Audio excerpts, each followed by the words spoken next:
Hey guys, it's Christian, and I wanted to give you guys a couple of minutes to talk about the Good Fight. The Good Fight is a submission-only tournament, and a number of our students, as well as coaches, have participated and competed in that tournament, and we want to get people ready for it.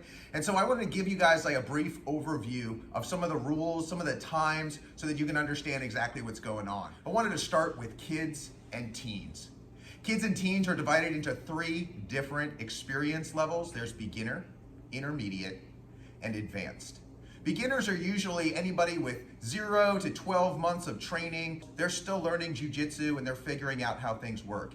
Intermediate means you've got 1 or 2 tournaments under your belt, you've done well, and as a matter of fact, in the Good Fight, as soon as a competitor gets 2 gold medals in 2 separate tournaments, we move them up to the next experience level anyway. Intermediate runs through maybe 4 to 5 tournaments. Maybe you've gotten better. You're probably somewhere at the 3 to 4 year mark as far as kids and teens go, and we move you to advanced. Our advanced is the end of the kids and teens brackets, and that's the top one.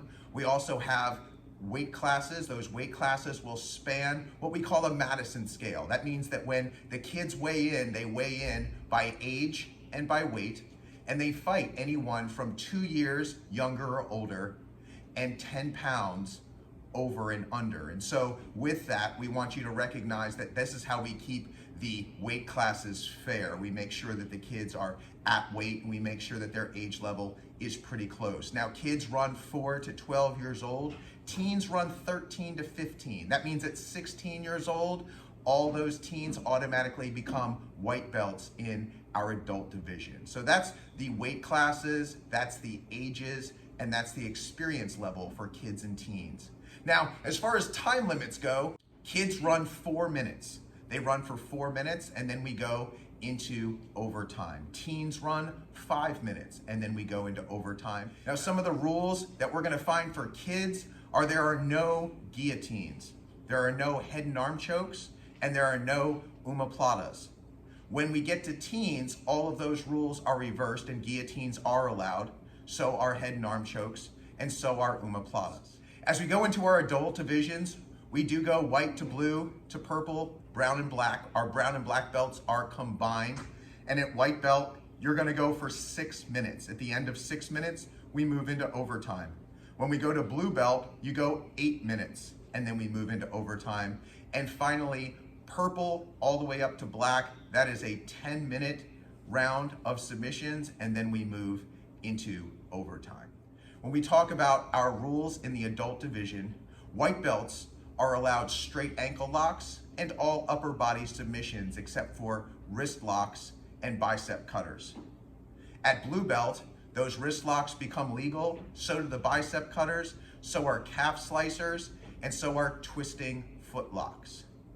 At purple belt in no gi, heel hooks are allowed, but in the gi, they are not. And at brown and black, heel hooks are allowed in both gi and no gi. Let's talk about overtime rules. Kids and adults are slightly different. The kids' rules start in the back position, then they move to the armbar position, and then they move to the takedown position. Now, the positions for back and armbar are the same, but it's important to recognize that with the kids and the teens, that last round is a takedown round. Now, that takedown is not simply getting your opponent on the ground, it's any form of top control. That would not include a sprawl, that would not include any kind of neutral position like that. As a matter of fact, in order for the takedown to count from kind of a failed sprawl to turtle, you have to be around and on the side.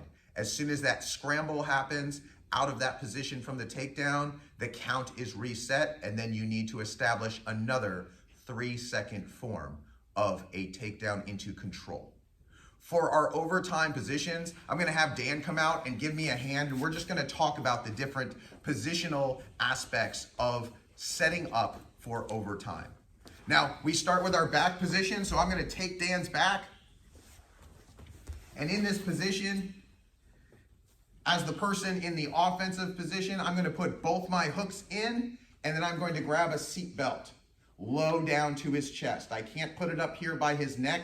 I have to be low down here, which arm I use is completely up to me, but I can use either one. Now, after I establish this position, Dan is going to be able to defend before we start. Dan can get any kind of grip with his hands on my arms. What he can't do is grab the cloth in the gi, nor can he reach his hands underneath my hands and get over or under to begin. As soon as we begin, we go, but it's important to recognize he can only get a top control position as we start.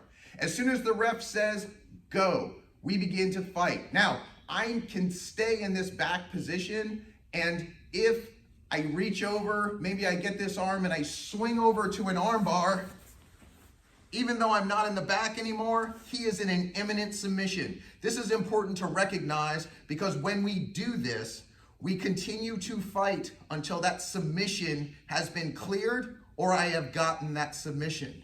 Now, interestingly enough, when we get into this position, if Dan slides down to my shoulder and gets out and I end up in mount, at that point, we're done.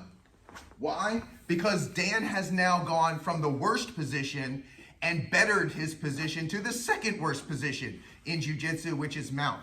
So if you can get to mount from back control, that is in fact advancing your position, and then that part of the round is over. Now in any round, whether it's back, armbar, or triangle, you have the ability to defend and you have the ability to submit. You have to do both in order to win that round.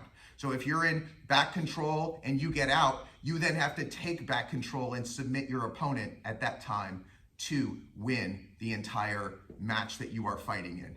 So that's our back control. Now we're gonna go into armbar. So Dan's gonna get on the ground. I get to decide either arm to grab.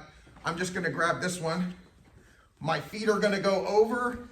Now this is important. My hip arm is going to lace through and grab my thigh. My head arm is going to post behind me. That's how we start. I can't switch this. I can't go into kind of a spider web or anything like this. I also can't use both hands to hold this or wrap this. This hand, the hip hand comes through, grabs the thigh, this hand, back, and posts. And this is how we begin the armbar round. I cannot cross my feet. My feet have to stay open. Now, at this time, as soon as I get into this position, Dan can now defend before we start with any naked grip. That means he can grab gable, he can grab ball and hammer, he can grab S-grip, but what he can't do is grab the cloth. He also can't wrap above his elbow. He also can't take his hands and go underneath my legs to begin. As soon as we start, he can, but until then, this is the starting position for us as the ref says, begin. That's our armbar position. Again, imminent submission. If I switch over and Dan is struggling and I kick this leg through and I pull him into a triangle, we're still going until he gets out of that submission. Our last submission is the triangle position. I'm gonna go right here and I'm gonna put Dan into a full triangle. That means that my legs are completely locked in. Dan is going to put one hand on either side and post. What he can't do is lift himself completely up, but he can be kind of sitting in this crouch position as we say go. I cannot start with my hands on his head. My hands have to be down here until the ref says go, and then we start to fight out of this triangle position. Again, just like all the other positions, imminent submission counts. So if I decide to reach over here and go for a Kimura, if I decide to reach over here and go for a straight armbar, all of that stuff is going to count until he clears that submission. The overtime rules are set up so that there is no time limit on that overtime. You might have 8 minutes to fight your opponent in regular time, but in overtime, those rounds will go as long as it takes for someone in the adults to win in a defense and a submission of one of those three positions. So they just keep cycling. You go back to armbar, to triangle, and then you go back to back, and then you just keep going until you submit and defend in the same round. For the kids, that is a fixed round because at the end of their first round, they go to the takedowns. And that first takedown to any level of top control in 3 seconds wins the match. Just some things to think about. There are obviously no slamming at the Good Fight. We're very careful about neck cranks as well, so can openers are not allowed. But we do want to just encourage you to just get onto the website. That's goodfighttournament.com. You can get on there, you can click on the rules and see all the specific rules and go over those as well. But we're looking forward to a great 2021 year of Kogan competing at Good Fight. I hope that you guys have a great new year. Look forward to seeing you soon. We'll be training soon. See you guys later.